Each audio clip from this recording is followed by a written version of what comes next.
Starting with Chapter 1152, the flashbacks that shed light on the events from 100 years ago introduce us to a young King Harald, an almost uncanny reflection of Kaido in his early days. Reckless, wild, brimming with raw power and aggression, Harald as a youth didn't hesitate to unleash violence on humans without cause. And this striking resemblance, it's too precise to be brushed off as mere coincidence. Instead, it could be a breadcrumb leading us to a major theory. Was King Harald once a member of Xebec's legendary crew, the Rocks Pirates, infamous for gathering the most ruthless and unhinged individuals in history, always sought those with chaos in their blood, exactly like what we see in young Harald. Now, if we look back at Loki's earlier flashbacks where Rocks himself appeared, particularly on Elbaf, this theory gains even more traction. Could Rocks have aimed to conquer Elbaf, or did he actually succeed in recruiting one of the island's strongest warriors, Harald, into his crew during his youth? This possibility opens the floodgates to a deeper series of questions surrounding Rock's mysterious past and his connection to the giants. Elbaf has long been portrayed as a neutral island, untouched by the world's larger conflicts, but now it's suddenly at the epicenter of the chaos. If Harald once served under Rocks, it might explain some of his inherited brutality, and more importantly, it could hint at secrets buried deep within the origins of the Great War to come, a war whose roots may stretch further back to Rocks' era than we ever imagined. Even more intriguing is what we learned from the flashback scene where Prince Loki confronts his father. What seemed like a typical father-son argument actually revealed something far more telling when Loki says, "How can you cooperate with the world government when they're the ones who killed Xebec?"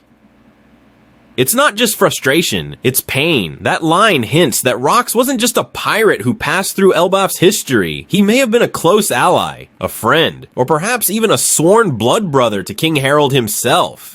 And this leads us to a central question. Was King Harald actually a member of the Rocks Pirates? His reckless and violent behavior in his youth fits perfectly with the kind of individuals Rocks was infamous for attracting. Monsters like Kaido, Big Mom, and Whitebeard. If Harald really did join Rocks' crew, then it's entirely possible that he took part in the legendary God Valley incident, and may have even witnessed the downfall of the crew at the hands of the Garp-Roger Alliance. If that's the case, then the pain Harald carries today, hinted at through Loki's words, isn't the result of betrayal, but of losing a comrade, and watching a world he once believed in fall apart. On the other hand, if Harald wasn't an official member of the Rocks Pirates, there's another possibility. Much like what Shanks is doing today, perhaps Rocks once extended his influence over Elbaf, forging a strategic alliance with Harald in a brutal world where power is everything. If Elbaf, with all its military might, once flew the banner of Rocks, then his defeat at the hands of the world government may have been a defining moment, politically and psychologically, for the young king. Which brings us to a fascinating theory. Could Harald's alliance with the world government after Rocks' death have been a form of political camouflage? On the surface, it may look like betrayal, but deep down, it could have been a calculated move, a strategy to infiltrate the world order, to buy time, or to protect Elbaf from meeting the same fate as his fallen friend. Harald is no fool. He's a seasoned warrior who knows how to play the game in a world ruled by blood and ambition. So maybe branding him a traitor is too hasty. Maybe,